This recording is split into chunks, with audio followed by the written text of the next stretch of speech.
question came in for you, Andy, over on patreon.com/Boxing Asylum from our good friend Holt. He says, Andy, the Buatsi bum carousel rolls on. They aren't even trying to prepare him for higher level opposition. He's been moved so slowly with such weak opposition that surely even Matchroom FC are raising their eyebrows and wondering what's under the bonnet. What are your thoughts, Andy, on his new headlining opponent? What on earth is going on with his career in matchmaking? Are they hiding a weak chin or regular injuries? P.S. Evening, Eddie. I really don't know. I mean, I think I'm sure Joshua manages Buatsi. I'm not entirely sure. I think that's correct. So I don't know how much input Hearn's got as such, but it is disappointing. I'm trying to remember who he was meant to be fighting. It was just opponent who pulled in kind of like no like last minute as such, but he's had like a few weeks' notice. Now I've never heard of the guy. Of course, never even seen him. I'll probably need to go and have a wee look at him maybe.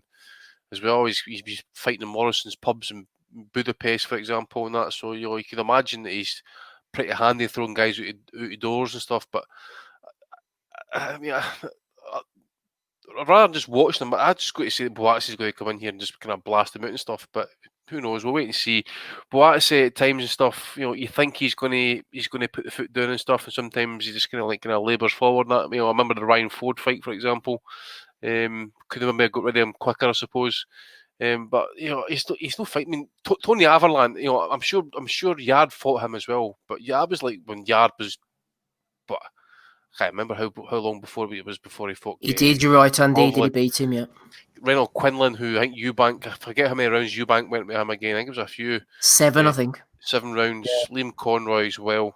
So he's fighting domestic guys. He's fighting like some faded vets. Paraban's been over the course with some names. He's iced. I expected that to go rounds as well. Actually, I was disappointed in Paraban that night. It's just not good enough.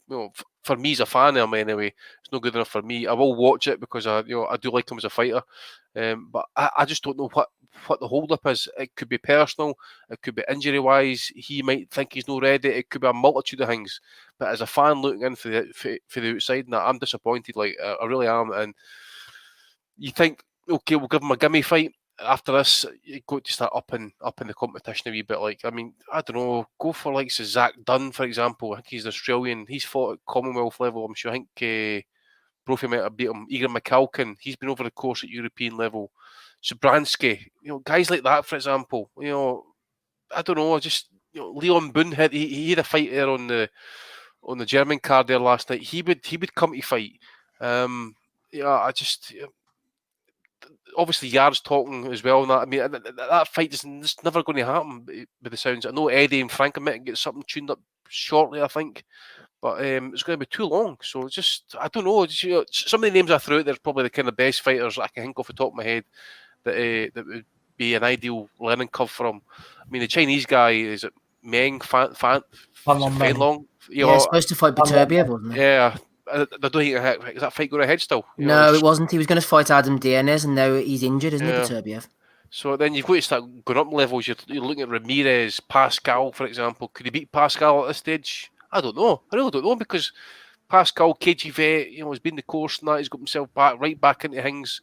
You just don't know where Buatsi's at, really. For Buatsi, it's a major step up for Buatsi. Exactly, this is what I'm saying. And so who do you put him in with? There's McCalkin. You've missed a big name, Andy. Callum Johnson. Yeah, but Callum Johnson. There's no reason why that fight can't be made. They're both with Matchroom. Well, what's the issue then? Quarantine, exactly. I've been told that Buatsi's camp want nothing to do with Callum Johnson. And basically, Buatsi has got Matchroom by the balls. They're going to take the time with him. Rob McCracken's involved, wants to move him slowly. His matchmaking has been abysmal, absolutely appalling. Eddie Hearn, was running his mouth about Anthony Yard's opponents. Like when he fought the likes of Tony Aberlant, who rocks up in a ring, as you say, after it, to fight Buatsi, Tony Aberlant. Ryan Ford was scheduled to fight Yard. The fight fell through.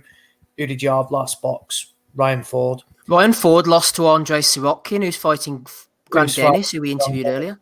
Now, look, with Yard, fine. Yeah, his matchmaking's been garbage. But he's not an Olympian. He was come off like a stellar background. He's kind of learning on the job.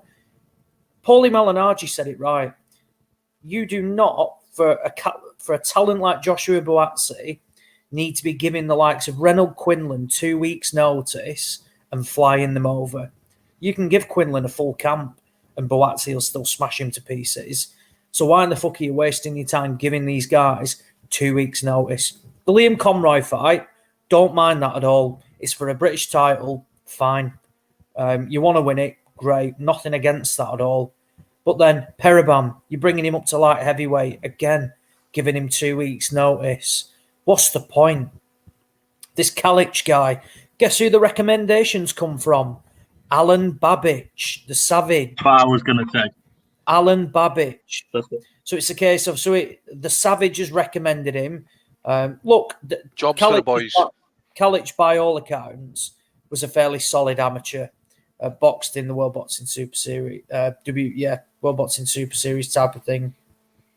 Was pretty decent, but I'm sorry, Joshua Buatsi. They keep talking about how he's at world level, and look, they take world level fights now. Well, the matchmaking just doesn't reflect that whatsoever. I think they were lining up. Were they not lining? Was it pre-lockdown? They had a fight lined up with that Blake Capaiero or something. Yeah, like that. it disappeared. Yeah, disappeared. Yeah. Nothing there. I'm just going down. Isaac Chilemba. It'd be a great fight for him. It'd be excellent. That will be a yardstick where he can be judged off. I've said it. Callum Johnson. Just going down the line now. You can forget Badu Jack, McCalkin, Zach Dunn. There's some other names who have been either A fight for world titles, B been solid operators at European level and been European champions, or Commonwealth level fighters. And that. I mean, what is wrong with these guys? Yeah, I agree. Dunn, Chad Dawson, Krasnicki type of people like that. There's a lot of people available, you could get. And even then, some might be somewhat that Mohammadi, is it Najib Mohammadi type of thing? People like that. He's washed. I wouldn't. No, he is beyond washed now. Badu Jack and Pascal is a step. I think Machalkin, like you says, Andy, someone I know he's a drugs cheat and all, but someone who went with Kovalev.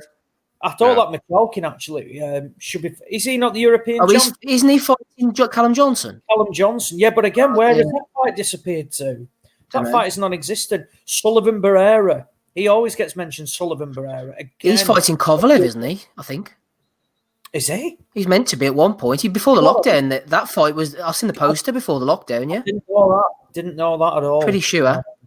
Here, let me bring Smido in, boys. Hang on. Let me bring Smido in this because he's desperately getting stuck in. I know what you're going to say, Smido. I know what you're going to say. People are sleeping on Marco Kalic, the opponent here. Maybe it's because of his last fight, Smido. Sergei Zhuk, 3-4-2, 8-round win for Kalic. Or maybe it's the fight before that, first round knockout win over Balázs Horvath in Albania, 31-28. Come on, make a case, Smid. No, there is no case. Ozzy said exactly what I was going to say. This fight is being, in the last week or so, is being sold on the recommendation of that savage fella, who's basically just a lunatic that is now rocking around the matchroom with the matchroom boys. That's a blown-up cruiserweight, that's shit heavyweight. Right, and this is on a text message to Savage and saying that this guy's a good guy to get in. He's been fighting in sports halls and hotels around around East Europe. I mean, his second fight was at the Grand Hotel Pub. He's been fighting at sports halls in Hungary, etc. I mean, his last fight was in sports hall in Croatia, by the looks of it. I mean, like what Andy said, Buatsi is one of them kids that I want to like. He could be good, and the Buatsi fight in Yard would be excellent. It would be one of the best British fights that could be made below world title level at the moment, but there's just no chance of seeing it happen. But when this fight got announced, because I think this is the first show that Matchroom have had in the UK since they was in the back garden, they went into overdrive with Buatsi on social media and Sky Sports News, and this is what he did last time, and people talking him up as this world prospect. And like I say, we've heard it all before. Oh, we're ready to chuck him in at world level, but we're not going to do it yet. I mean, well, what's the point in saying that then? I'm ready to drive a Ferrari. I just ain't got one. I would like Buatsi to do well, but I just think this is another shit matchup, and we don't know the story why he's been out so long again. I mean, we can guess, but we're not sure, and I just obviously we've got don't get me started on the women's boxing that's on the undercard. But yeah, I will watch Buatsi. I'm not interested in any of the rest, to be honest. See, the other thing as well, he's 27, 28-year-old and that, right? I mean, he's like, does he know, a 2-time ABA champion, Olympian, European medalist. He's fought at the Worlds. The talent's there. I mean, there always was. I mean, he's fought Julio Cesar La Cruz, Zach Parker, Lyndon Arthur, as amateur and stuff. I mean, Sergey Michel, who I think's on the card next week as well. I think he fought him as well in the Europeans.